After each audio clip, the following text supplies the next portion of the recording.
Très bien, bonjour à toutes et à tous. Je m'appelle Younes Van Praat, c'est moi qui aurai l'honneur de présider cette 5e session du colloque Rigoral pour lequel nous sommes réunis durant ces 2 jours.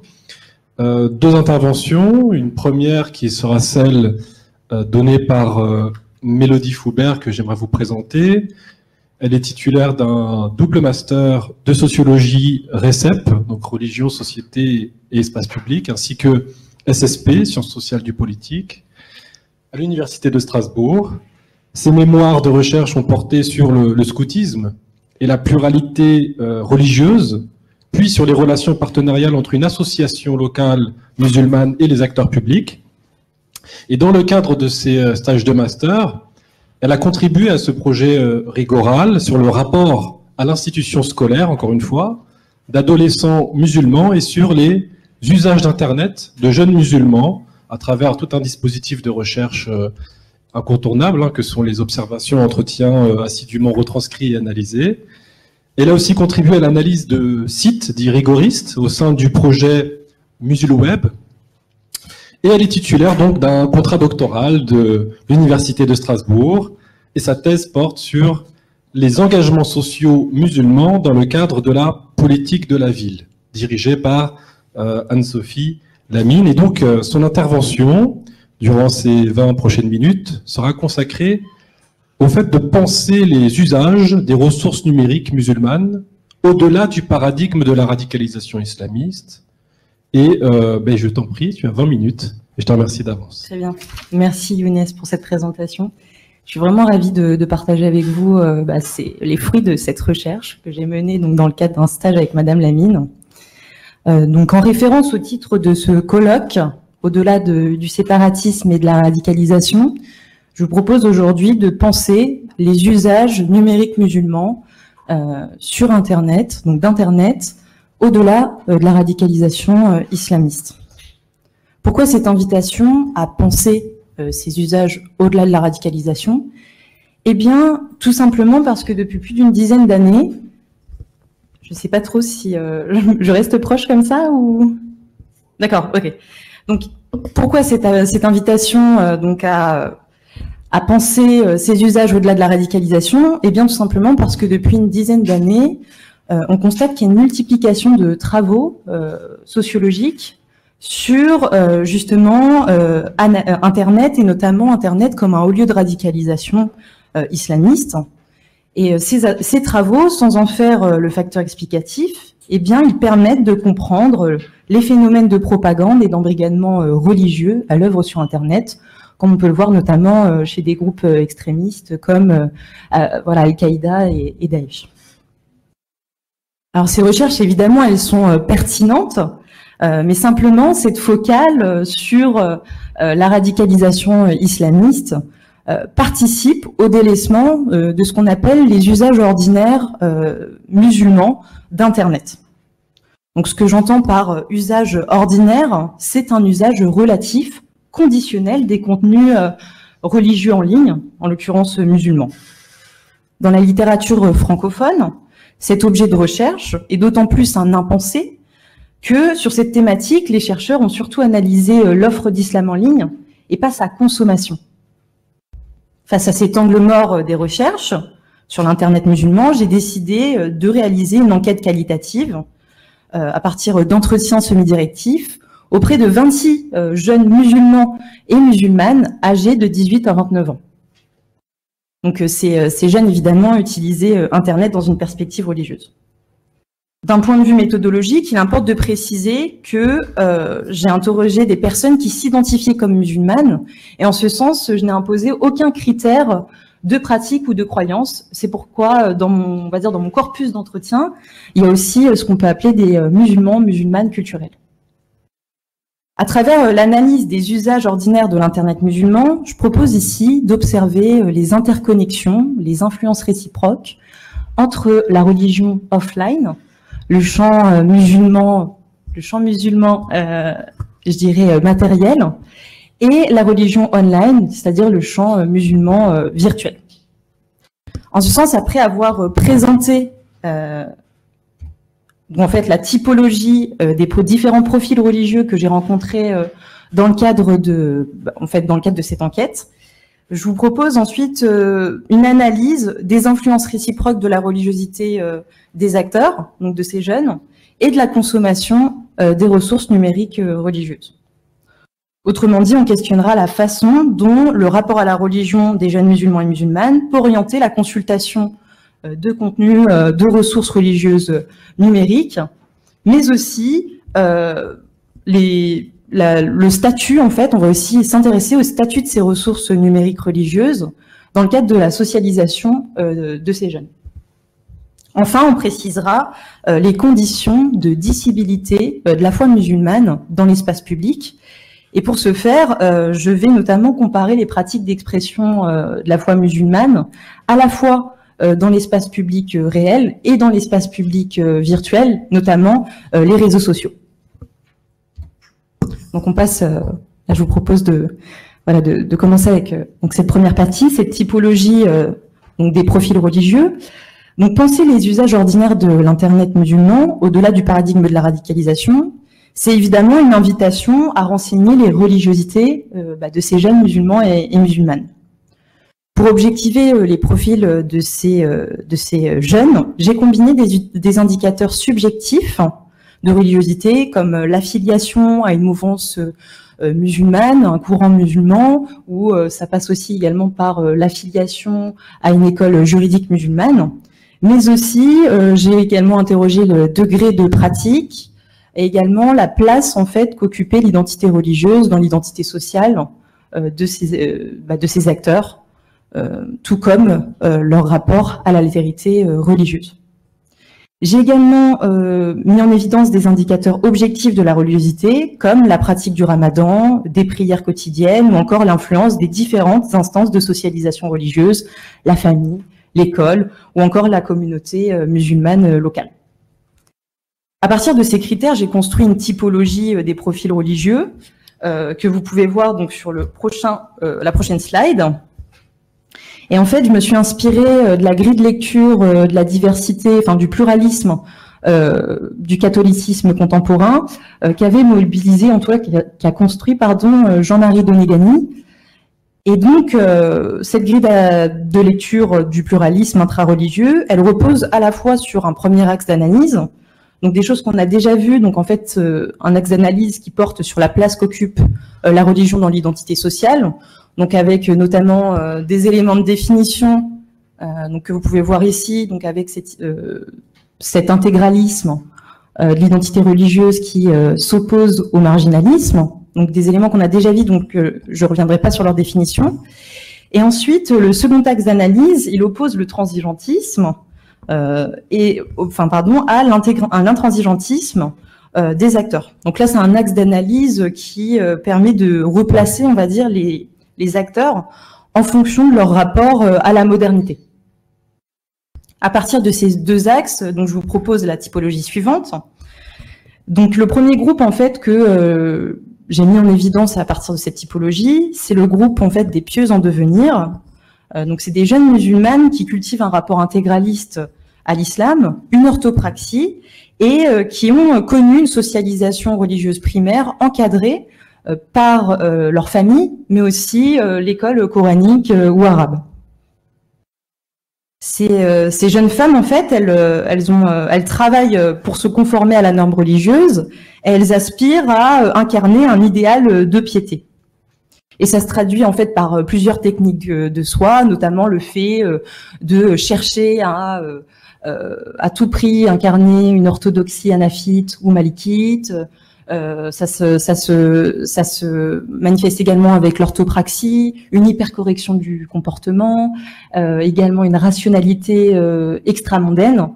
Donc l'idée aussi de faire des rituels surérogatoires. Et donc la recherche d'un islam pur.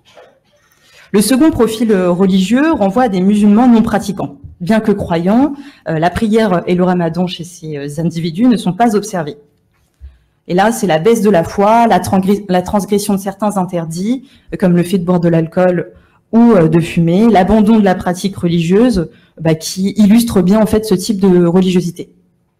Ensuite, on a la catégorie des musulmans, musulmanes confessionnels.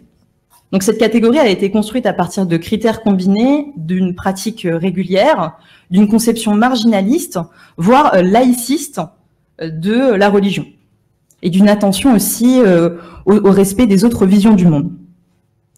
On a ensuite, désolé c'est un petit catalogue, mais je pense que c'est quand même important de poser ces différences. On a ensuite les observants transigeants, c'est-à-dire des jeunes pratiquants de manière assidue, mais qui se caractérisent par un certain inclusivisme religieux et qui reconnaissent une part de vérité dans les autres religions, notamment monothéistes. Quant aux musulmans ordinaires, donc l'avant-dernière catégorie, ils se caractérisent par une foi et une pratique instable, pour reprendre l'approche d'Albert Piet, et ce profil il est marqué par un sentiment d'incomplétude en raison de baisse de foi, d'une pratique insuffisante de la religion, ou encore jugée insatisfaisante. Par exemple, chez Nawal, l'une de mes enquêtées, ce sentiment d'incomplétude spirituelle, il est lié au fait qu'elle ne se sent pas prête à porter le foulard. Enfin, une seule personne, en fait, que j'ai appelée donc musulmane rigoriste, c'est la seule personne qui a une catégorie, elle seule. Et donc, en fait, Léa, pardon, elle incarne une religiosité rigoriste, elle fait preuve d'orthopraxie, elle recherche un islam pur, accorde un crédit aux lectures salafistes en fait de l'islam, et elle se caractérise également par un exclusivisme religieux dans l'islam, mais également en dehors de l'islam. Par exemple, elle va discréditer toutes les lectures soufis, chiites en fait de l'islam. Donc on voit bien que l'échantillon d'enquête atteste d'une forte pluralité intra-religieuse chez les jeunes musulmans, utilisateurs de ces ressources religieuses numériques, et on prend ainsi le contre-pied de préjugés selon lesquels les usagers musulmans d'Internet seraient les plus rigoristes, voire radicaux des musulmans. Donc là, on passe à la deuxième partie, et en fait, je vous propose dans cette deuxième partie, et dans un souci de clarification des liens entre religion online et religion offline, eh bien d'appréhender la façon dont la religiosité des jeunes musulmans et musulmanes oriente, si ce n'est détermine en fait la consommation de contenu religieux. On va également s'intéresser à la manière avec laquelle Internet peut jouer sur la religiosité des acteurs, ce qui soulève l'enjeu du rôle d'Internet dans la socialisation religieuse des acteurs. Donc ça, je l'ai déjà dit. Simplement, ce qu'il faut savoir, c'est que dans cette enquête, on s'est appuyé sur plusieurs supports numériques, notamment les sites de contenu religieux, les médias musulmans, les chaînes YouTube de prédicateurs, les réseaux sociaux et également les applications. Alors tout d'abord, sur la prise en compte des effets de la religiosité sur la consommation d'islam en ligne. Alors on a constaté en fait que le fait d'être plus ou moins transigeant vis-à-vis des autrement musulmans et des autrement croyants, eh bien, détermine sensiblement les usages religieux du numérique. En effet, selon le degré de transigentisme, on observe une connivence ou une dissonance entre l'affiliation religieuse des enquêtés et leur consommation de contenu religieux en ligne. D'une part, la connivence renvoie à une consommation de contenu affilié à une seule mouvance islamique. Et chez certains de nos enquêtés, cette connivence, elle se traduit par une inscription des contenus numériques dans l'école juridique. C'est notamment le cas de Shainez qui nous dit, à propos en tout cas de son attachement à l'école juridique malikite, il y a 2-3 savants, je sais qu'ils sont beaucoup de fois cités et qui font partie du courant salaf. Donc ça, je lis même pas. C'est pour ça que je me renseigne directement sur les sites malikites. Comme ça, ils sont pas là, ces savants. Pour la plupart des pieux en devenir, baigner dans un ensemble homogène de références religieuses permet en fait de se construire comme sujets moraux, sujets croyants, à partir de normes islamiques communément partagées. Rappelons-le néanmoins, la concordance entre l'affiliation religieuse de nos enquêtés et les contenus qu'ils consultent n'est pas synonyme d'adhésion inconditionnelle. Du côté des dissonants, et donc en fait ce qu'on entend par dissonance, c'est le fait de consommer des contenus musulmans issus de diverses mouvances islamiques, voire d'autres religions, eh bien cette consommation de ressources dissonantes, elle est une pratique que l'on retrouve chez des individus qui reconnaissent un commun partagé entre les monothéismes, et également en fait chez des acteurs qui reconnaissent également les autres écoles juridiques sunnites notamment. Enfin, c'est surtout une enquête sur les sunnites. Ce qu'a relevé l'analyse, c'est que les amateurs de la dissonance se saisissent de sources extérieures à leur affiliation pour cheminer spirituellement, pour développer leur sens critique et déployer une réflexivité vis-à-vis de leur conception de l'islam. Conséquemment, la pratique d'une connivence conduirait à un omnivorisme, là où l'utilisation de ressources dissonantes irait de pair avec un omnivorisme. L'univore, en fait, musulman, consomme uniquement des ressources liées à son école juridique ou à son courant religieux, tandis que l'omnivore consomme des contenus religieux aux identifications diverses, sans pour autant négliger évidemment sa religiosité. Donc on voit bien qu'Internet favorise l'individualisation du croire chez les jeunes musulmans et facilite le passage à une religion choisie chez ces acteurs, puisque Internet donne accès en illimité à des ressources religieuses multiples. Ce résultat, donc l'individualisation du croire, c'est en soi un indice des effets potentiels d'Internet sur la religiosité des acteurs. Mais il importe de préciser le statut en fait d'Internet dans la socialisation religieuse des jeunes musulmans et musulmanes. Donc, la plupart des enquêtés s'accordent à dire qu'Internet est un bon moyen pour s'informer et se former à l'islam, et c'est pour ça qu'on peut considérer que c'est une instance de socialisation religieuse.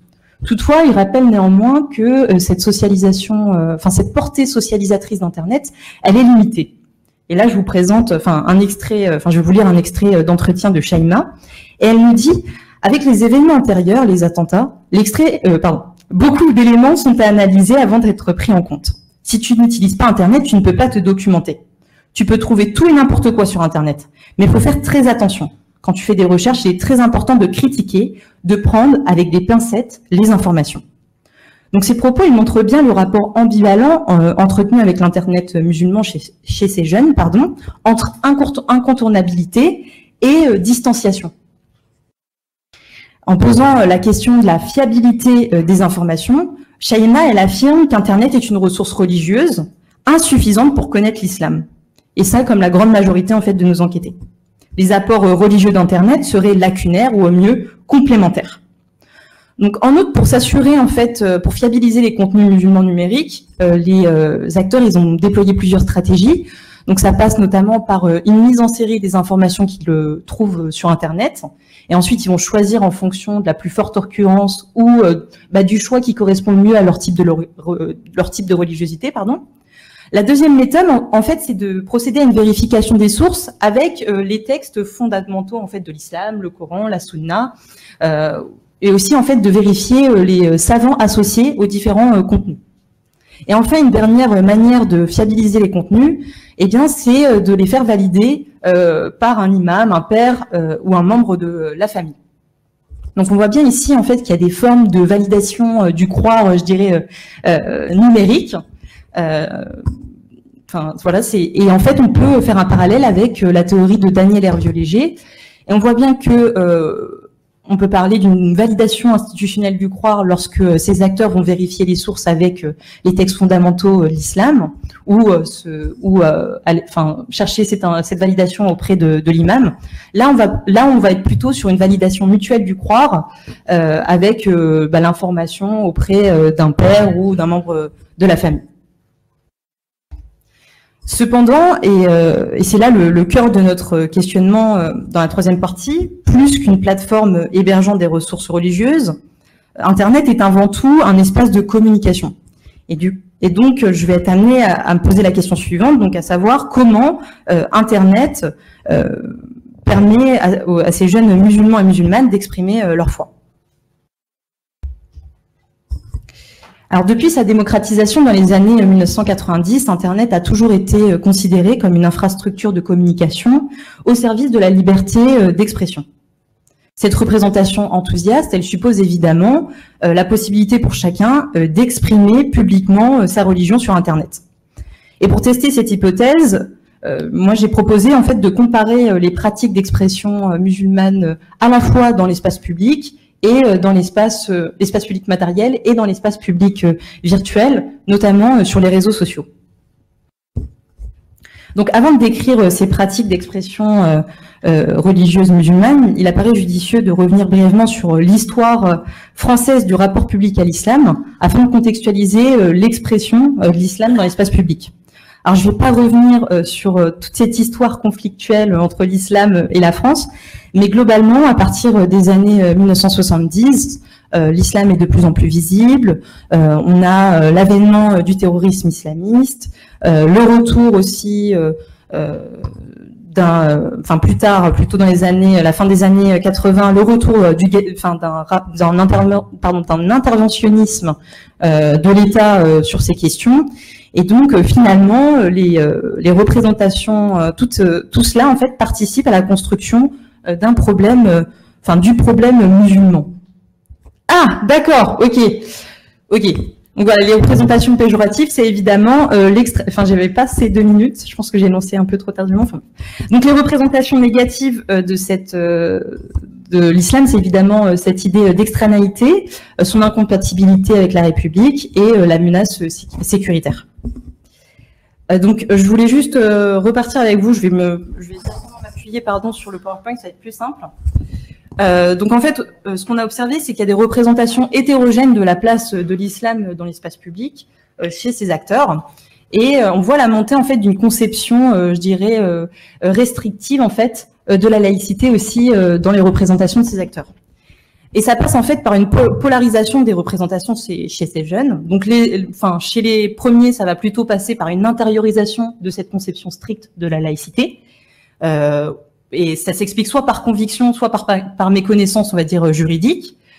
Pour d'autres, ça va plutôt être une dénonciation, en fait, d'une application erronée de la laïcité, du principe de laïcité.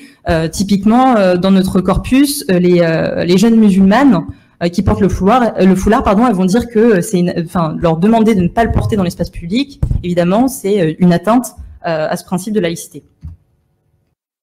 Donc à partir de là, de ces représentations, moi j'ai essayé de réfléchir à cette question, donc comment Internet facilite l'expression religieuse des jeunes musulmans. Et en fait, on a constaté un écart entre une représentation positive d'Internet comme un espace de libération de la parole et les pratiques en fait des jeunes musulmans et musulmanes. Donc ils sont seulement 11 à déclarer exprimer leur foi sur Internet.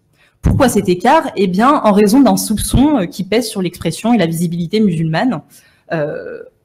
Dans le contexte actuel et qui se manifeste effectivement dans l'espace public matériel, mais aussi dans l'espace public virtuel.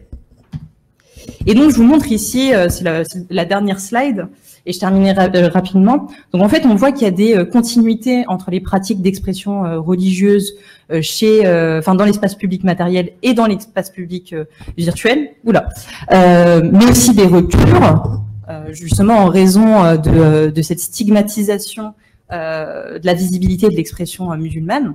Mais ce que je veux partager avec vous, c'est surtout les ajustements en fait de ces pratiques, et notamment le fait qu'en fait pour exprimer en fait leur foi, les musulmans vont anonymiser leurs comptes, privatiser en fait les espaces d'échange religieux, mais aussi en fait monter en généralité leur contenu religieux en valorisant le commun axiologique en fait avec d'autres religions.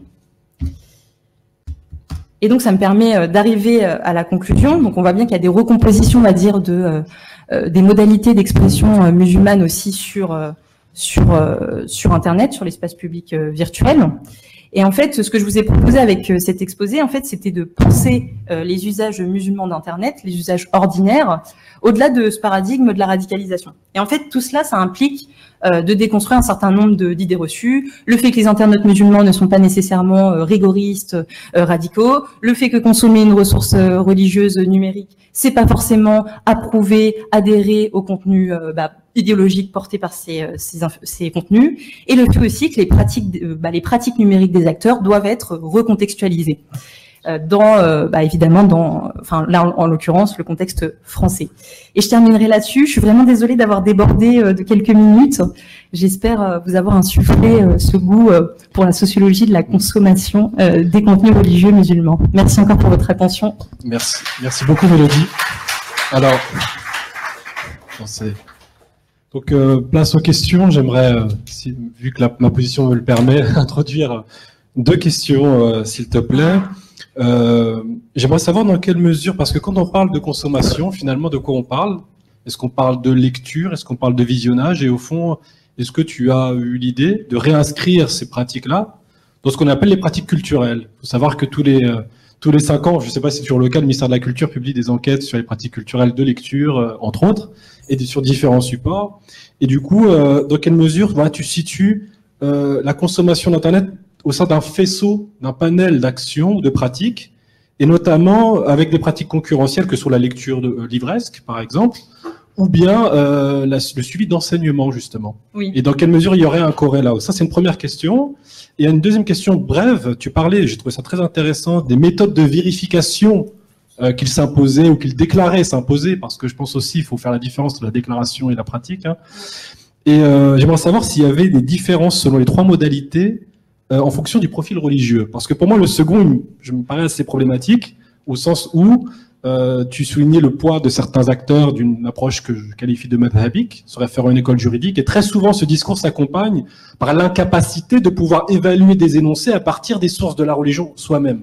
Donc ce deuxième, je me demandais dans quelle mesure cette deuxième modalité de vérification, elle n'est pas propre peut-être même à la dernière catégorie, pour lequel d'ailleurs c'est même un trait distinctif de pouvoir prétendre à chacun la vérification possible à partir du Coran et de la Sunna. Voilà, c'est 2 petites pistes de questionnement, et ensuite... D'accord. J'espère bien avoir saisi ces questions.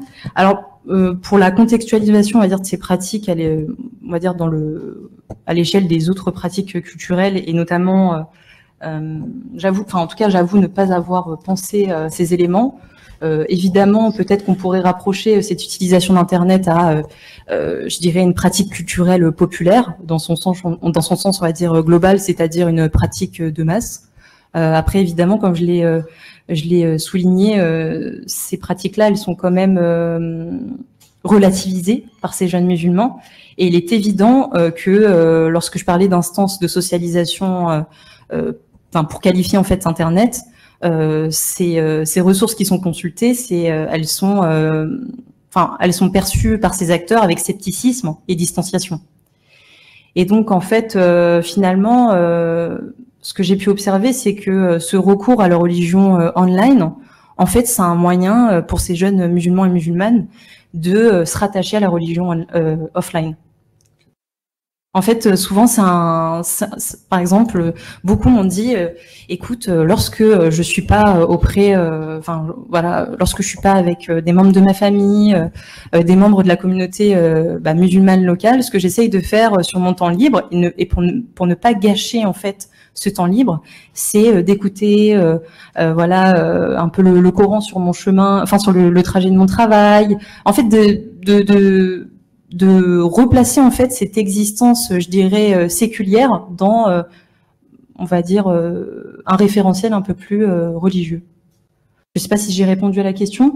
Après, sur la modalité liée à cette approche que tu nous as présentée hier, effectivement, ces éléments de vérification des sources à partir de l'ancrage avec l'école juridique, c'est ça ta question? Enfin, est-ce que tu peux peut-être répéter? Le fait de prétendre pouvoir vérifier soi-même à partir du Coran et de la Sunna. Oui. Oui. C'est quelque chose qui est quand même assez particulier et problématique au regard de l'influence de ce courant-là, justement. Oui, c'est vrai. En tout cas, j'avoue ne pas avoir vraiment exploré cette question-là. Enfin, généralement, ce qu'ils me disaient, c'était quand ils vont vérifier les sources, ça va être surtout, ils vont vérifier s'il n'y a pas des mots qui ont été retirés des versets, etc. C'est plutôt dans ce sens-là, en fait. Oui. C'est pas forcément... c'est vraiment, pour le coup, pratico-pratique, en fait. Est-ce qu'il y a vraiment tous les éléments qu'on voit dans le Coran? Après, l'interprétation, évidemment, là, c'est autre chose. Ouais. Voilà. Oui, bonjour. Merci pour cette communication. Alors moi, j'avais une question vraiment de néophyte, évidemment. Mais quand je vois univore, omnivore, évidemment, je pense à Peterson. Tout à fait.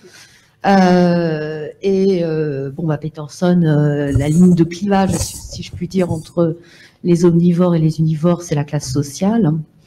Donc, la question était, est-ce que vous... Alors, je comprends bien que votre questionnement, c'est le lien entre la religion dans la vraie vie et la religion, la pratique numérique, religieuse numérique, je le conçois très bien, mais est-ce que vous avez quand même intégré cette dimension classe sociale? Et plus généralement, par rapport au colloque, Est-ce que, sans y voir du tout polémique, la question c'est, est-ce qu'il n'y a pas une tendance, alors moi venant d'un univers totalement autre, et n'ayant aucune culture religieuse de nulle part, je vais dire, est-ce qu'il n'y a pas une tendance à faire de la religion un isolat, voilà, dans ces études, indépendamment, et ce faisant, puisque la question se pose d'une communauté musulmane, d'homogénéiser en quelque sorte et d'essentialiser cette communauté par le rapport à la religion, en gommant éventuellement d'autres variables que sont la classe sociale. Tout à fait. Oui, effectivement. Bon là, effectivement, cette approche, c'est une approche surtout religieuse, et je vous avoue que cette question de la classe sociale, j'y ai pensé. C'est juste que là, on va dire le thème du colloque se prêtait plus à cette approche religieuse. Alors, pour répondre précisément à votre question, ce que je peux dire sur l'effet de la classe sociale, c'est ce qu'on a déjà dit en fait dans le cadre de ce colloque, à savoir que, en tout cas, ces jeunes qui sont plutôt issus des classes moyennes supérieures, ils vont plutôt avoir tendance à avoir des pratiques dissonantes et donc à faire preuve d'omnivorisme. C'est-à-dire en fait à s'intéresser, à être plus transigeant en fait, tout simplement.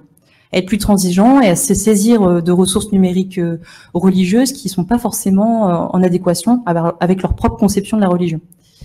Donc voilà pour replacer ces éléments. Ensuite, effectivement, en ce qui concerne la dimension d'essentialisation de ces éléments, on va dire, religieux, lorsque j'ai présenté la typologie, évidemment, elle est contestable et limitée. Enfin, ces types-là, ils sont construits. Enfin, j'ai un petit peu bricolé pour essayer de mettre en évidence des tendances, mais c'est vrai que cette enquête, elle mériterait un peu plus de temps. Moi, j'ai fait cette enquête en fait sur quelques mois. Et j'ai essayé d'en retenir, on va dire, les résultats les plus pertinents pour appréhender ces questions. Merci. Oui, tu peux en mettre la slide avec la typologie, là, le tableau.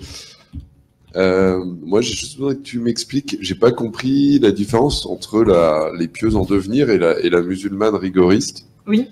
C'est où qu'elle se distingue, à part le fait qu'il y en a une qui se réfère au salafisme et les autres à des écoles de pensée. Et l'autre question, c'était pourquoi en devenir alors qu'elle semble déjà bien pieuse quand même. Oui. Oui. Voilà. D'accord. Alors pourquoi j'ai distingué, pourquoi j'ai mis Léa dans une catégorie à part? En fait, c'est surtout dans son rapport à l'altérité religieuse, à la fois intra-religieuse et extra-religieuse. Et aussi, en fait, pourquoi je l'ai mis dans la catégorie de rigoriste, j'ai oublié de le mettre là dans les indicateurs, mais en fait, elle est dans une approche très apologétique. C'est-à-dire qu'elle va être, sur les réseaux sociaux et dans la vraie vie, elle va, par exemple, elle va faire référence à son islamité au quotidien, à chaque instant, et va vraiment être dans une position contestataire en fait vis-à-vis de la société et notamment du traitement. Du traitement public, politique, social de la question musulmane. Donc en fait, Léa, elle se fait ambassadrice en fait de l'islam, et c'est ça qui la différencie des pieuses en devenir. Après, pour les pieuses en devenir, pourquoi en devenir? Eh bien, c'est l'idée qu'en fait, ce processus n'est pas terminé. La piété, en fait, si vous voulez, c'est un processus plus qu'un état. Je ne sais pas si je vous ai convaincu, mais en tout cas, ce que je veux dire, c'est qu'effectivement, c'est vrai qu'elles sont déjà pieuses d'une certaine façon, mais il y a l'idée aussi en tout cas, il y a le sentiment d'une incomplétude. Elles sont pas encore assez pieuses, et c'est pour ça pieuses en devenir. Mais effectivement, voilà. Les catégories, on peut les discuter. Mélodie. On va prendre il y a deux questions en ligne. Je vais les lire les deux à la fois, si tu veux bien, Mélodie. Oui, d'accord. Donc je t'invite à mémoriser. Oui. Alors la première question de Françoise Curtit, avez-vous pu analyser des caractéristiques, des usages et représentations liées au genre des enquêtés? Question assez transversale. Puis Marguerite Borelli, pouvez-vous nous en dire un peu plus sur votre méthodologie? Nombre d'entretiens, comment avez-vous trouvé ces publics que vous avez étudiés? Certaines sources font-elles autorité parmi les différentes personnes que vous avez étudiées? Ou bien n'y a-t-il rien en commun entre les contenus consommés par les divers profils mentionnés? Il ressort de votre recherche que les personnes que vous avez étudiées font une recherche active de contenus compatibles avec leur système de foi. Les recommandations algorithmiques ont-elles un rôle? Ah oui, ça c'est effectivement... Si tu pouvais essayer de rassembler dans l'idéal, puisqu'il te reste 2 minutes. D'accord. Alors sur la dernière question, liée aux algorithmes, je pense qu'il faut laisser ça aux chercheurs et chercheuses de sciences de l'information et de la communication, pour tout ce qui est étude des algorithmes et des effets sur la consommation. Mais si je peux dire quelques éléments effectivement, en tout cas pour faire écho à la présentation d'Anne-Sophie Lamine hier, en tout cas pour les contenus les plus utilisés, ça va être les réseaux sociaux, les applications et les chaînes de youtubeurs, donc de prédicateurs. Ensuite, sur les caractéristiques liées au genre, je dirais qu'en fait, généralement, les femmes étaient plus pieuses que les hommes. Déjà, voilà. Enfin, en tout cas, elles étaient davantage attachées, on va dire, à la pratique, à l'orthopraxie. Ensuite, elles vont, ça va être les femmes vont généralement aussi davantage utiliser en fait ces ressources numériques. C'est les premières pistes en fait, je dirais, des effets du genre donc sur cette consommation. Et pour la méthodologie d'enquête, donc des entretiens semi-directifs auprès de 26 jeunes musulmans et musulmanes, donc sans critères de pratique et de croyance. Et comment j'ai trouvé ces personnes, comment j'ai pu les interroger, les approcher, les réseaux sociaux. C'était un petit peu ironique puisqu'il s'agissait, puisque j'ai utilisé l'outil numérique pour les approcher. Et aussi, en fait, comme je travaille sur ces questions-là, j'ai aussi pu en fait tout simplement, je dirais, recontacter, on va dire, des réseaux locaux musulmans. Et donc voilà, j'ai pu faire des entretiens comme ceci. Merci beaucoup, Mélodie Foubert, pour cet éclairage qui était nécessaire et complémentaire avec tout ce que nous avons pu avoir jusqu'à présent. Donc, on va passer à la seconde intervention de cette session. Et donc, j'ai le plaisir de vous présenter, pour ceux qui ne la connaissent pas encore, ce qui est difficile maintenant, Hanan Karimi, qui est sociologue de l'islam et de la laïcité, maîtresse de conférences à la faculté des sciences sociales de l'Université de Strasbourg. Ses recherches portent sur les femmes musulmanes, le genre et les discriminations, et notamment l'annonce d'un ouvrage à paraître en 2023.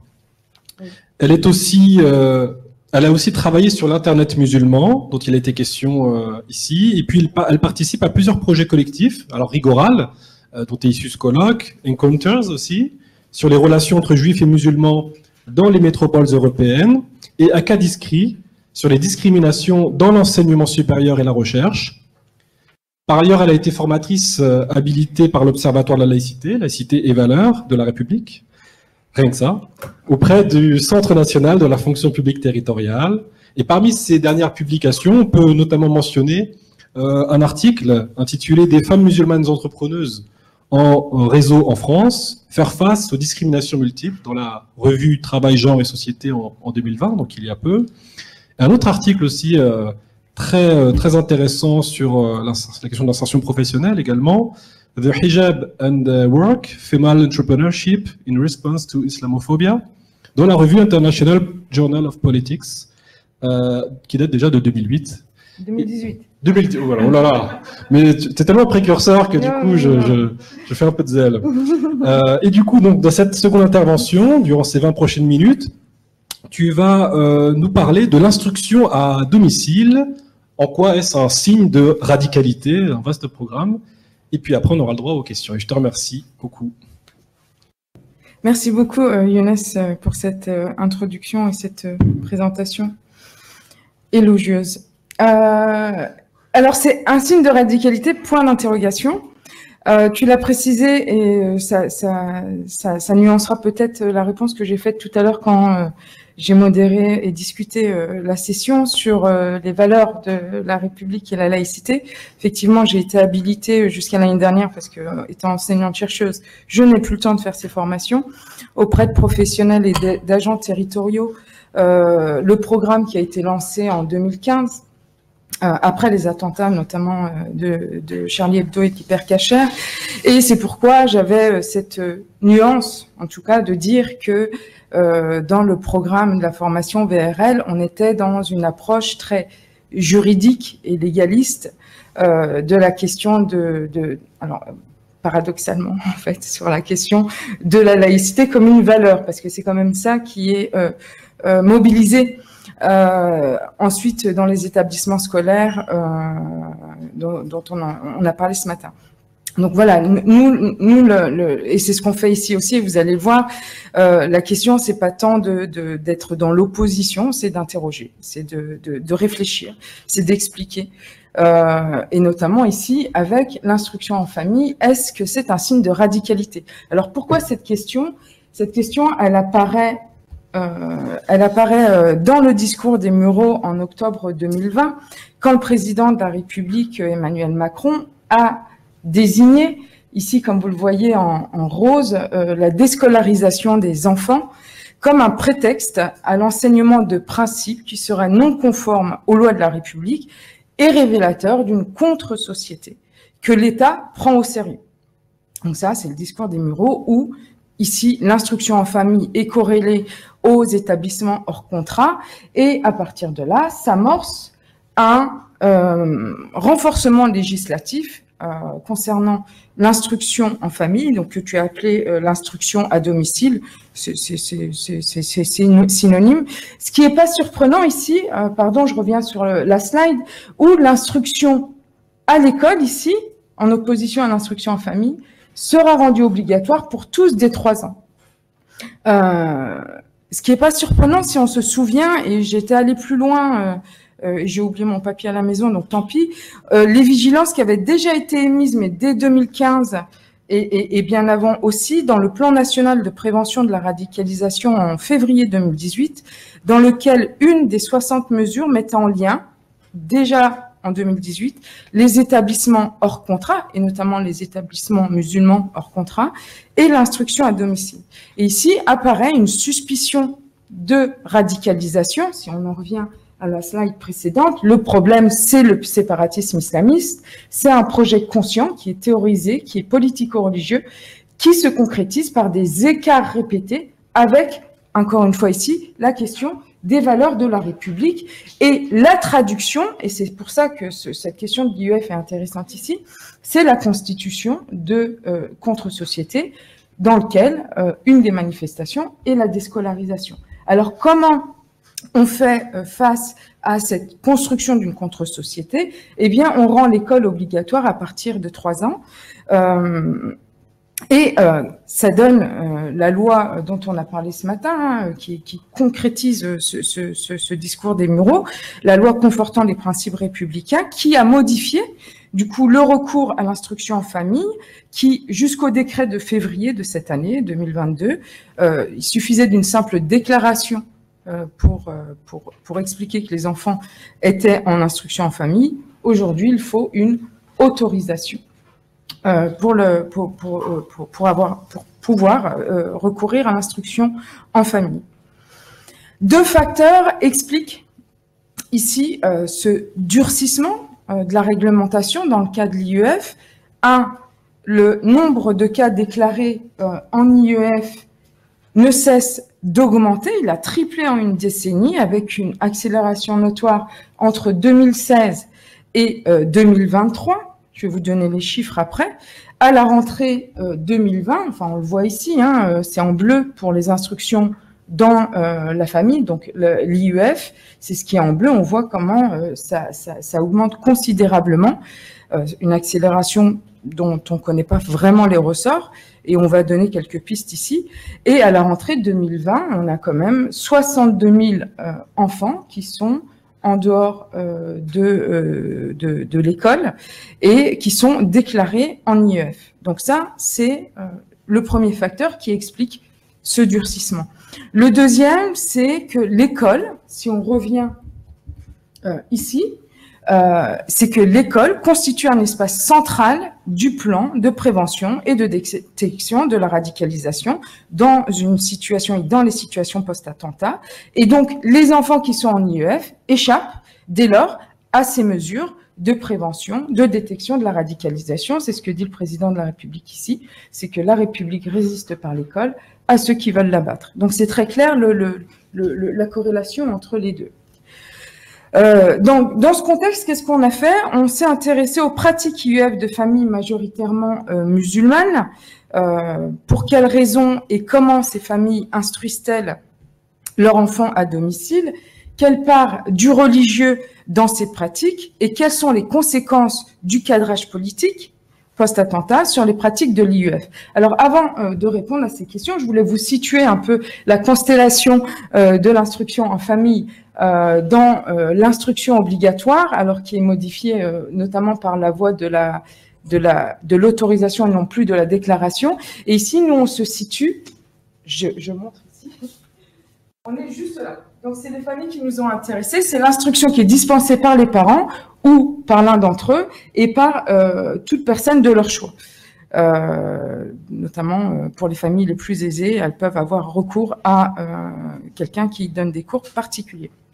Alors, ce qu'on a fait, c'est qu'on a mené, pour répondre à ces questions, une enquête entre début 2019 et fin 2021 avec Iman El-Feki auprès de 13 familles.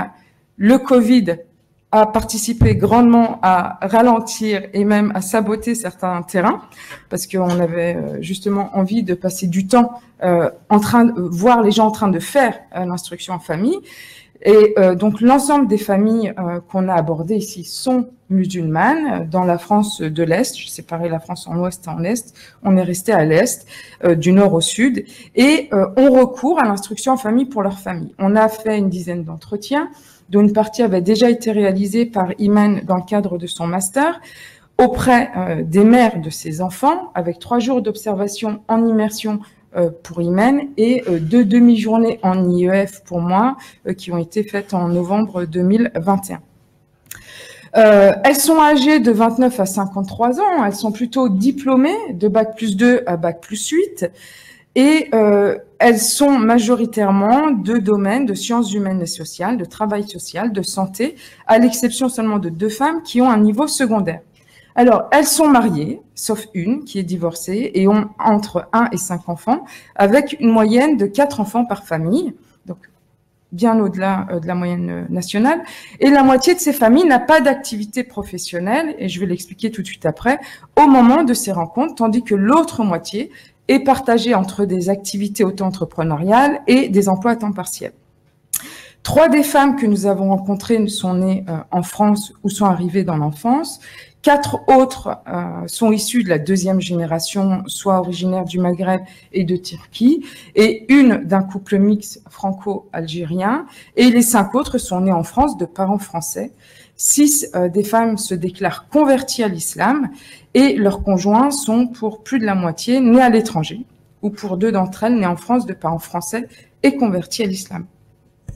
Donc, plus de la moitié, en fait, des couples ici sont donc mixtes du point de vue de l'origine, et un seulement, légalement, par la religion, parce que le conjoint est chrétien.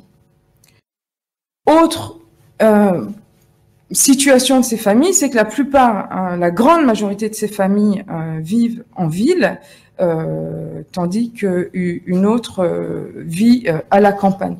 Alors, je voulais dire quelque chose par rapport à ça avant de l'oublier. Eh ben c'est parti, tant pis. Sur le couple, tant pis, ça reviendra.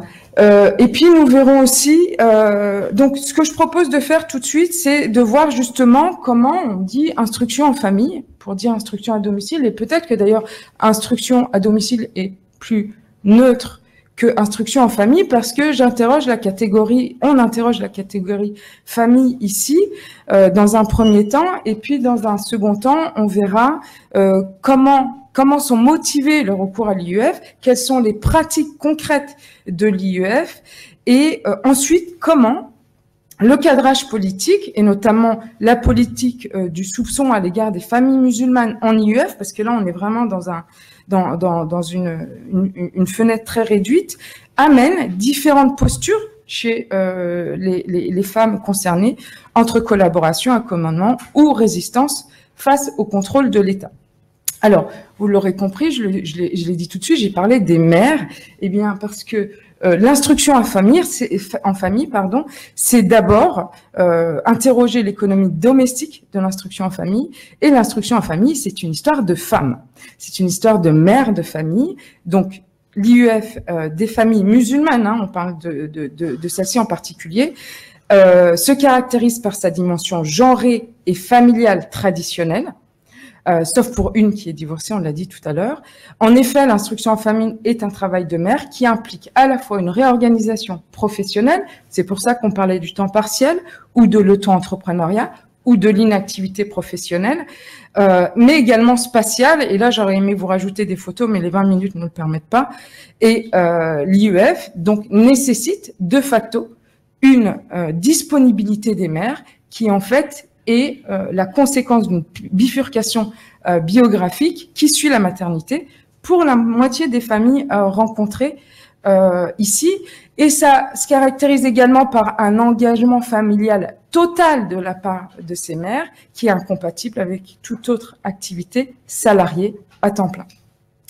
On remarque d'ailleurs que l'IEF ici implique la plupart du temps une inactivité salariée. Quand il y a l'auto-entrepreneuriat, c'est vraiment pour le temps que ça permet. Et j'ai travaillé justement, Younes donnait des références sur l'auto-entrepreneuriat. On voit comment ces questions d'entrepreneuriat à la marge, quand on n'est pas doté, quand on n'a pas les ressources nécessaires ou quand c'est un auto-entrepreneuriat de première main, eh bien, multiplie le travail invisible et les différents types de travail chez les femmes à faible valorisation économique.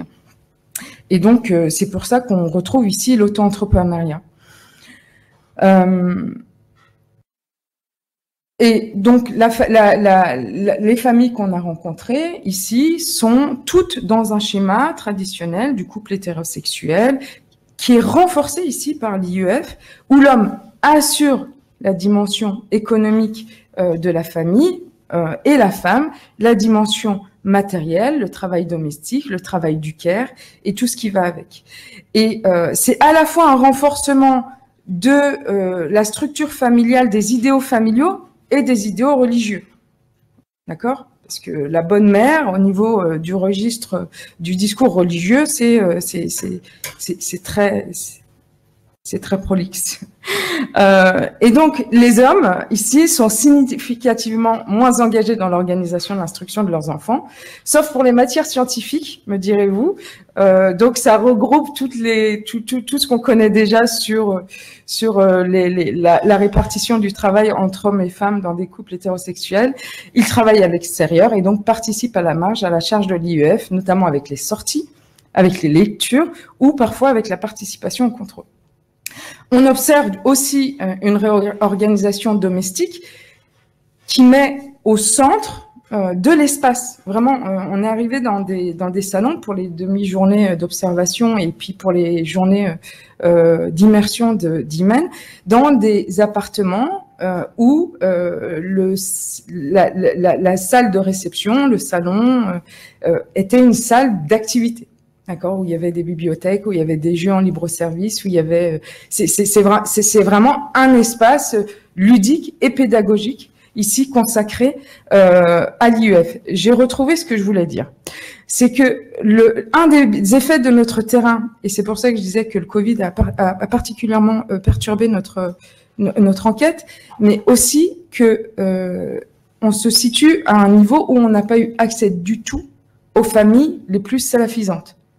On a eu des échos, on a eu des tentatives d'aller dans des quartiers où il y avait des sortes de réorganisation de l'IEF au niveau par petits groupes.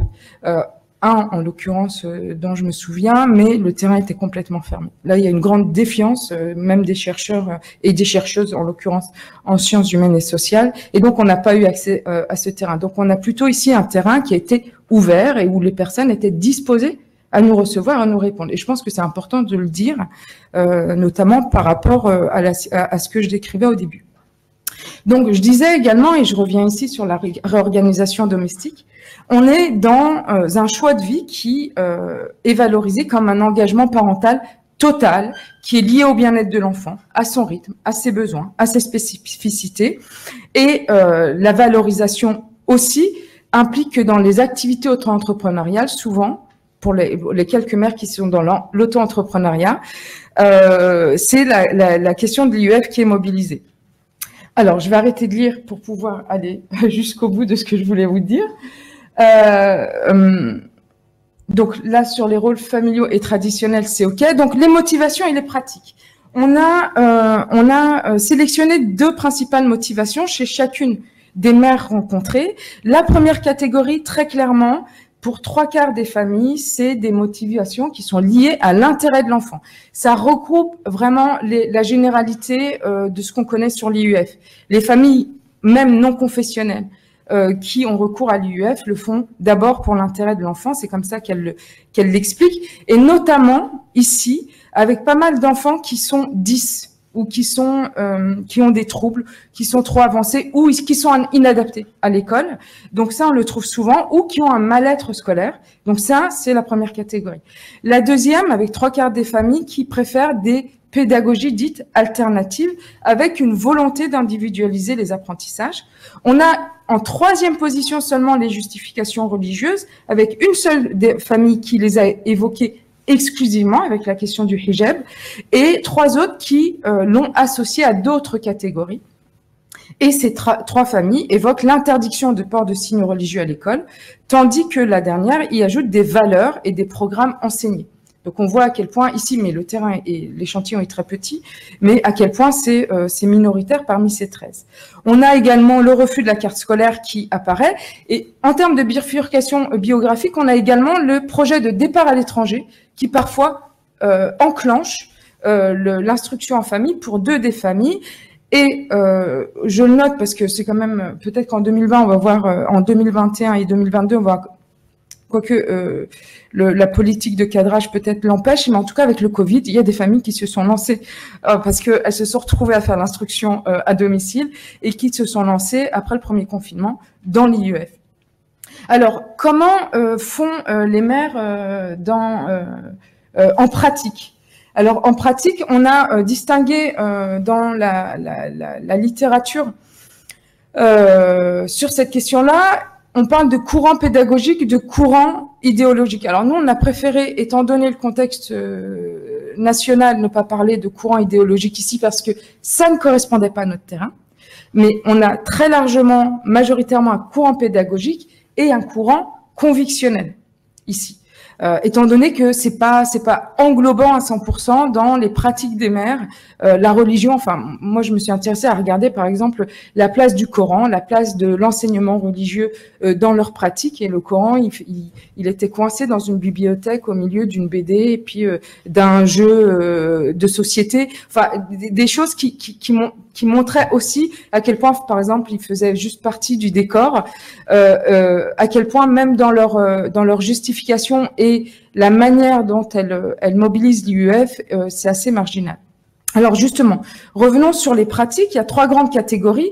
Il y a très distinctement les apprentissages formels. Et là, c'est très clair que ces pratiques-là, elles sont faites par des personnes qui ont en fait un bagage, qui ont des ressources en termes de travail social ou qui ont été, pour l'une des enquêtées, qui était instite en fait, donc qui est passée en IEF parce que son enfant est 10 et que par ailleurs elle avait commencé à porter le foulard et qu'elle était agacée de devoir se dévoiler quotidiennement. Et là, on a recours au cours par correspondance, donc là on est dans un enseignement réglementé, ou alors à des ressources pédagogiques qui sont liées au programme de l'éducation nationale. Donc là, on est vraiment dans des formes très formelles, justement des apprentissages formels très proches de ceux de l'éducation nationale. La deuxième catégorie, c'est ces 2 autres familles qui sont dans des apprentissages semi-formels. Elles n'ont pas recours à des cours conventionnels, mais ont des temps d'apprentissage pendant une partie de la journée, et puis l'autre partie de la journée, plutôt l'usage de pédagogie alternative. Et le 3e groupe, c'est l'apprentissage informel, ce qu'on appelle en fait le unschooling. qui regroupe 4 familles et les apprentissages se font selon l'intérêt de l'enfant à travers des activités manuelles, culturelles, quotidiennes, de voyage et donc et notamment avec des voyages familiaux, ce qui implique tout de suite la question des ressources. Mais il n'y a pas d'horaire fixe, il n'y a pas de planning de cours, il y a très peu de matériel scolaire chez elles. Donc, on a différentes pratiques vis-à-vis de l'instruction en famille et on se rend compte que les familles dont les motivations sont convictionnelles et ou institutionnelles ont plutôt recours à des apprentissages formels, notamment à travers le CNED, des cours privés, ce qu'on appelle en fait le homeschooling. Et en revanche, les familles dont les motivations sont pédagogiques, notamment en termes d'individualisation des apprentissages, eh bien, on est ici dans des pratiques de unschooling et parfois d'apprentissage semi-formel. Donc, je vais pas du tout vous donner d'exemples parce que j'ai pas le temps, mais par contre, je vais revenir sur la manière dont les contrôles de l'État ici sont très caractérisés en fait par rapport aux ressources et aux bagages, notamment en termes universitaires ou professionnels de ces femmes, dans la manière dont elles appréhendent ces contrôles. Alors, chez toutes les familles, on a une anticipation des preuves, donc elles collectent des supports pour prouver la réalité de l'instruction dispensée, même que ce soit réel ou instrumental. C'est-à-dire que c'est possible de remplir des cahiers pour le jour où le contrôleur arrive, l'agent de l'État arrive, de lui montrer ses preuves. Donc, les familles anticipent toutes. Et deuxième chose, on distingue aussi nettement chez les femmes qui ont une formation, un métier dans le travail social ou l'éducation nationale, qui est 3 de nos enquêtés, une coopération totale durant les contrôles, et même pour qui les contrôles sont nécessaires pour s'assurer du respect des droits de l'enfant, pour détecter des carences ou des violences éducatives. Elles sont très sensibles à ces questions-là. Elles rapportent également, alors par exemple pour l'une d'entre elles, celle qui est juriste et qui a une formation Bac+8, qui elle a une vigilance sur le périmètre de l'inspection en rappelant à l'agent de l'État, notamment parce qu'elle porte le foulard, et c'est important de le dire parce qu'on voit une variation selon quand elle porte ou pas le foulard, de lui dire non mais en fait ça c'est pas dans la loi, vous ne pouvez pas me demander ça. Donc elles sont à la fois dans l'anticipation et pour celles qui sont les plus assurées, notamment étant donné leurs ressources, de respecter le périmètre de cette inspection. Et puis, je pense qu'on aura le temps d'en discuter pendant la discussion. Quel vilain rôle je joue là. Ouais, franchement, c'est toujours horrible, mais bon, c'est le jeu. Merci beaucoup, Hanan, pour cette intervention. On remarque des questions. Je vais juste, encore une fois, en proposer une, mais tu as parlé d'un biais méthodologique. Enfin, je ne sais pas si on peut appeler ça comme ça, parce qu'il y avait... de terrain lié à l'impossibilité ou la difficulté d'accéder à des familles dites salafisantes. Mais est-ce qu'on ne pourrait pas faire quelques projections malgré tout, parce que la façon dont tu en parles, et notamment ce courant pédagogique, ce désir de méthode alternative, au fond, c'est un peu... de tout temps, les pratiques pédagogiques ont été un outil de distinction sociale, en réalité, d'un point de vue de l'aspiration de classe, etc. Donc, au fond... finalement c'est très commun en réalité, et quand on regarde sur les réseaux sociaux et les femmes qui dispensent des formations sur la PNL, tout ce truc Montessori, etc., c'est très investi par les femmes salafisantes. Donc est-ce qu'on n'a pas une intuition de dire que même si on avait accès aux familles, et je pense que d'autres y arriveront, et peut-être dans d'autres occasions, on retomberait au fond sur la même dynamique, et je suis pas convaincu qu'on serait sur quelque chose de totalement, peut-être avec des variantes, mais au fond on verrait quand même cet investissement dans les méthodes alternatives qui en tout cas ça c'est sûr, qui sont en plus de ça qui découle d'une philosophie éducative très démocratique d'ailleurs en réalité, ce qui est assez paradoxal vis-à-vis des positions communes connues dans le salafisme, quoi. Voilà, c'est une petite réflexion, questionnement. Alors ça, c'est ça qui est très intéressant. Merci pour cette question, Younes, parce qu'en fait, on a un double mouvement en fait entre une conception très progressiste, très moderne de la place de l'enfant et de son bien-être, et en même temps une structure familiale ultra traditionnelle sur laquelle repose l'IEF. Ça, c'est la première chose. Deuxième chose, le numérique. Alors, c'est ultra important sur ce terrain, et en fait, le fait qu'on en parle dans différents exposés aussi montre à quel point la ressource numérique, eh bien, sert de publicisation à l'IEF. Il y a des femmes qui n'ont jamais entendu parler, alors avant que ce soit sous autorisation, quand c'était déclaratif, qui n'avaient jamais entendu parler, parce que, j'allais dire, c'est très positionné socialement le recours à l'IEF. Dans les associations dont j'entendais parler et que j'avais vu il y a encore 15 ou 20 ans, c'était pas toutes les familles, c'était plutôt des familles aisées, qui avaient une vraie critique par rapport à l'institution, etc. Et là, il y a une forme de démocratisation, je sais pas si on va l'appeler comme ça, c'est pas le bon terme du tout, mais en tout cas, de publicisation à travers les réseaux sociaux. Et oui, les familles... est-ce qu'on dit salafisante ici ou est-ce qu'on dit autre chose? J'en sais rien. Mais sont très présentes sur Instagram, notamment avec les supports. Et Imen en avait fait une enquête exploratoire dans le cadre de son master, où on voit bien que, par exemple, même sur les supports utilisés, il y a quelque chose du registre religieux. D'accord? Alors, il y a autre chose que je n'ai pas dit, et en fait, je grappille dans les réponses pour pouvoir poser des choses, c'est la manière, en fait, c'est tellement pas idéologique qu'il y a un aller-retour avec l'école. C'est-à-dire que là, à un moment donné, toutes les familles qu'on a rencontrées scolarisent leurs enfants à la maison, à la maternelle, en école primaire, l'un ou l'autre, d'ailleurs, il n'y a pas de tendance générale, mais utilise l'offre en fait et s'adapte selon le bien-être de l'enfant, selon les contingences familiales à ce qu'elles peuvent faire. Donc, il est possible de remettre l'enfant et très critique par rapport aux établissements hors contrat auxquels elles sont associées, notamment dans le projet de loi et dans la loi ensuite. Elles sont très critiques des enseignements, très peu pédagogues, très peu riches, par exemple, dans les écoles hors contrat. Et donc, il y a un aller-venu. Donc, oui, on n'a pas eu accès, c'est un effet du terrain et pas trop de la méthode, parce qu'on aurait bien aimé, on a essayé, le terrain était fermé, il y a eu des tentatives et des portes fermées de manière très affirmée en face de nous, en nous disant non, non, non. Donc, bon, on accepte pour l'instant, et donc justement on montre aussi la pluralité. Cette catégorie des familles musulmanes en IEF n'est pas une catégorie homogène en fait. Elle recouvre pas mal de questions de ressources et de positionnement.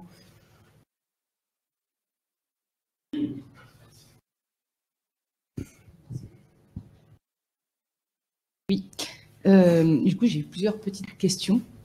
Je me demandais si vous aviez pu interroger le vécu scolaire des parents eux-mêmes, en termes de vécu ou de ressenti discriminatoire, par exemple. Donc, ça peut être autre chose. L'autre question, c'était, j'en ai plusieurs. Quelle proposition de sociabilisation pour ces enfants à l'extérieur de la famille? Quel projet, finalement, quand tu as parlé de vacances en famille ou d'autres, ou des projets artistiques, etc., savoir s'il y avait d'autres choses pour qu'ils soient entourés d'autres enfants de tous âges. Je me posais la question aussi de l'étude longitudinale. Quel devenir pour ces enfants et jusqu'à quel âge, finalement, cette proposition d'IEF pour eux. Et quelle discussion sur un éventuel retour à l'école avec eux, à quel moment ça se présente, si ça s'est pensé aussi. Et tu parlais tout à l'heure de 10 et ou haut potentiel. Et je me posais la question de la formation pour ces mères enseignantes, en quelque sorte, et de comment elles géraient ça, finalement. Parce que c'est une pédagogie quand même très spécifique, où l'école essaie de faire des efforts, mais on a encore beaucoup à faire. Mais comment ils font à la maison, justement. Voilà. Merci beaucoup pour ces questions, Hélène. Alors, le vécu de scolarisation, il n'est pas... Alors que c'était une hypothèse que j'avais, c'est de me dire que sans doute, en fait...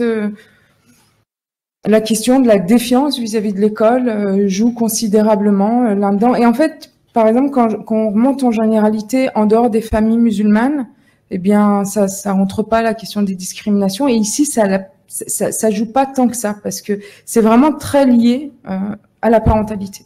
Vraiment, c'est un moment où il y a un investissement, où on a conscience, et c'est peut-être aussi une piste qu'on pourrait envisager, des idéaux véhiculés par l'école qui ne sont pas remplis.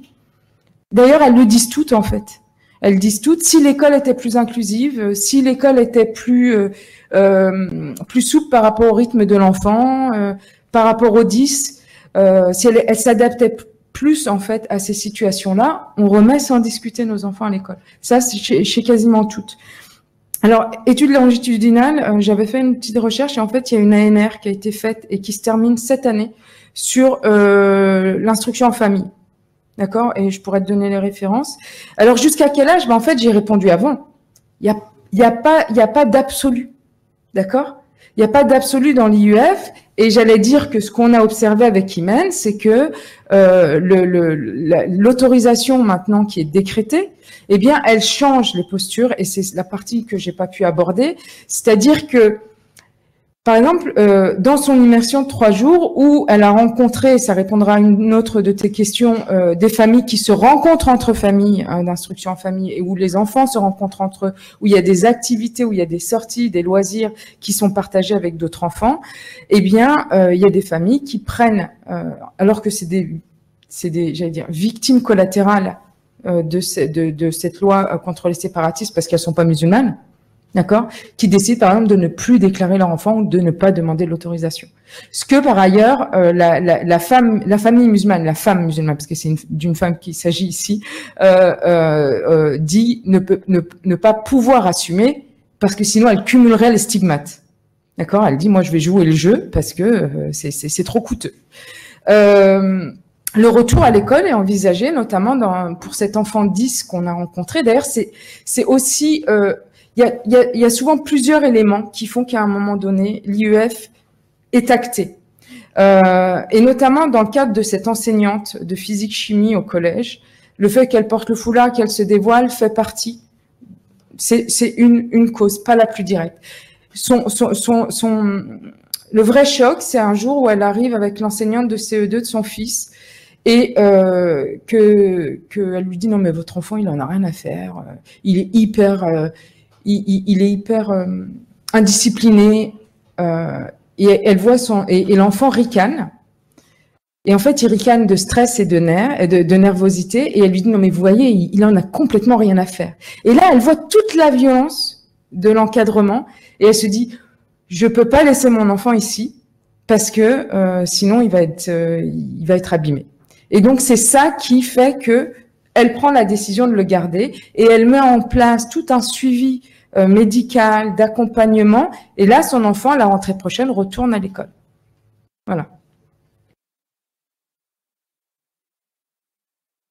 Alors, ça reprend en partie les 2 premières questions, mais pas sur le même terrain. C'est-à-dire que quand il ne s'agissait pas d'enfants 10 ou HPI, les motivations pour En fait, je me suis demandé si le vécu des mères au niveau scolaire, pas dans la relation à l'enseignant, mais vraiment dans la relation aux connaissances, etc.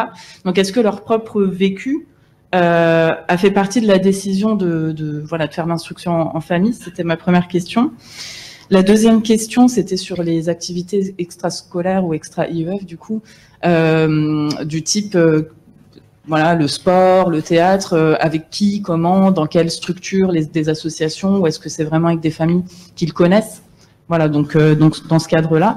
Et j'ai une question un tout petit peu plus générale, puisque je connais pas du tout le sujet. C'était sur le périmètre justement, quand il y a des contrôles, quel droit de faire l'inspecteur? C'est-à-dire, j'ai cru comprendre qu'il pouvait vérifier des cahiers. Est-ce qu'il y a un entretien avec l'enfant? Enfin, voilà, ça c'est vraiment une question de novice.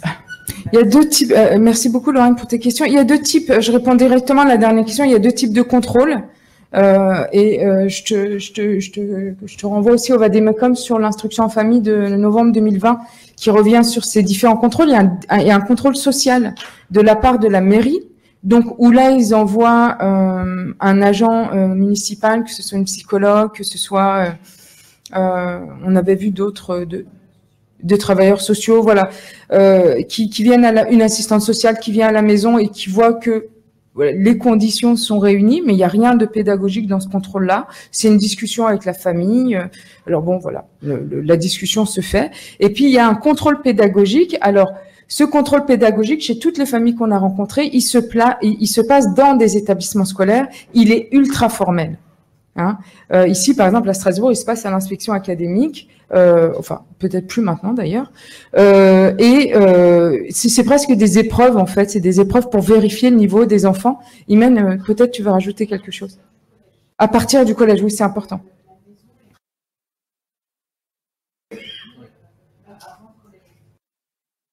Et donc c'est là où il y a les supports qui sont montrés de comment ils lisent. Alors c'est très difficile pour les familles unschooling en fait, parce que l'enfant il lira quand il aura envie de lire, il comptera quand il aura envie de compter. Les activités extra IEF, on en a plein, on en a vu plein. Ils ont des camarades dans le quartier, ils sortent dans le parc à côté de la maison, mais c'est sans doute très lié. Alors à la ville. Parce que on est ici en ville, il y a eu des familles chez qui je devais aller dans le sud de la France qui étaient complètement reculées à la campagne. On imagine que c'est pas la même chose.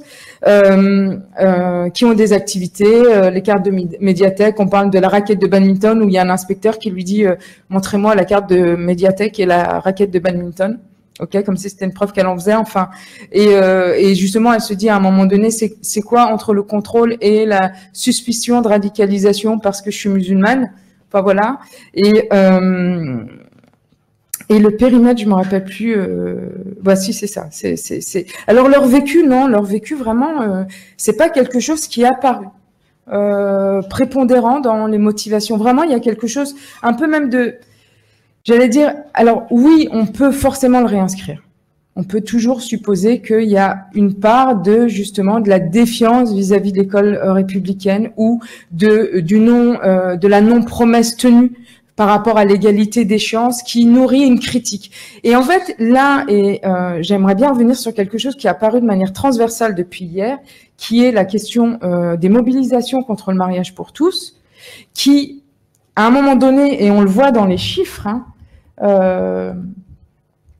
ici, on le voit dans les chiffres, le nombre monte considérablement. Et moi, quand je faisais ma thèse en 2013, j'ai vu des familles qui étaient complètement dans la coopération avec l'école, jouaient le rôle de bons parents, qui, quand il y a eu les journées de retraite d'école, et on sait à quel point elles ont mobilisé dans des familles musulmanes, on le sait, c'est-à-dire dans les quartiers populaires, alors qu'elles étaient, j'allais dire, à la périphérie de la mobilisation au centre par les mouvements plutôt conservateurs catholiques de droite.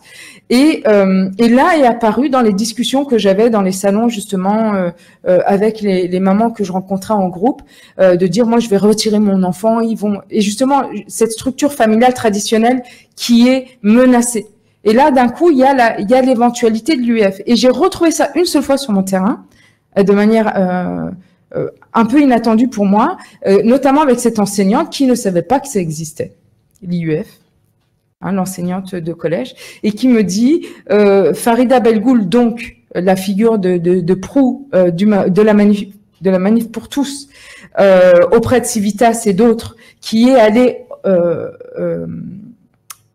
mobiliser dans les quartiers populaires les familles musulmanes sur le principe du schéma traditionnel familial, et qui dit Farida Belgoul proposait justement de faire l'IEF à ses enfants et de le retirer de l'école.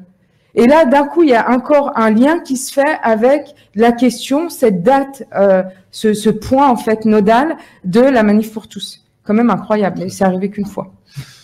Merci beaucoup. Est-ce qu'on a le temps pour une dernière question en ligne? Oui, on la prend. Tu pourrais être ultra succincte, Hannah? Oui, pardon. Donc on a Sébastien Vidal, que je salue d'ailleurs par ailleurs, qui nous dit merci pour cette intervention. Est-ce que au sein des familles de votre échantillon, certaines ont recours aux écoles musulmanes en ligne telles que Pas à Pas ou autres? Qui se charge et comment se fait l'éducation religieuse de ces enfants? Bon, ça, je pense que tu as un peu répondu, mais peut-être sur le premier élément, si tu veux. Alors non, elles n'ont absolument pas recours à des écoles en ligne. Ce qu'elles ont recours, c'est par exemple sur les cours de langue, d'arabe. Alors les gamins ont montré comment ils allaient apprendre l'arabe avec des petits visuels, des petites vidéos très pédago pour apprendre l'arabe et l'anglais. Par exemple, mais non, pas de recours à ça. Et la deuxième, c'était l'enseignement religieux. Eh ben alors, c'est vraiment de l'enseignement religieux tout à fait ordinaire. Je veux dire, il y a celles qui envoient leurs enfants dans les cours qu'on connaît à la mosquée, tradis, mais qu'elle ne se délègue pas, mais après, c'est basé sur le bon comportement au quotidien, une manière de vivre. J'ai pas senti d'inquiétude par rapport à la place de la religion au quotidien chez ces familles, mais peut-être qu'Iman, toi, tu en as rencontré deux qui étaient plus avec... je te laisse compléter sur la question de ces deux familles. En fait, c'est la seule famille qui aurait pu se rapprocher de la catégorie qu'on a appelée un petit peu salafisante, qui a accepté l'entretien dans des conditions un peu particulières, parce qu'on était en visio, que elle n'avait pas le droit de mettre la caméra et que j'ai dû m'engager à ce que l'enregistrement audio ne soit écouté par aucun homme. Donc elle avait quand même une approche religieuse assez rigoriste là-dessus. Et elle, pour elle, la question de la transmission religieuse était un des arguments importants du recours à l'instruction en famille. Et elle le faisait en très petite partie à la mosquée, mais elle était aussi jugeait aussi insatisfaisant la transmission religieuse de la mosquée, et du coup elle se chargeait elle-même dans une communauté religieuse avec des personnes qui partageaient sa compréhension religieuse de l'instruction de ses enfants. Mais pour les autres, c'était extrêmement ordinaire dans le quotidien, avec plus ou moins de pratiques, mais toujours dans le quotidien, la transmission diffuse des valeurs, comme on peut le retrouver de façon tout à fait hétérogène dans tout un tas d'autres familles musulmanes. En fait, il n'y avait pas de spécificité liée à l'IE.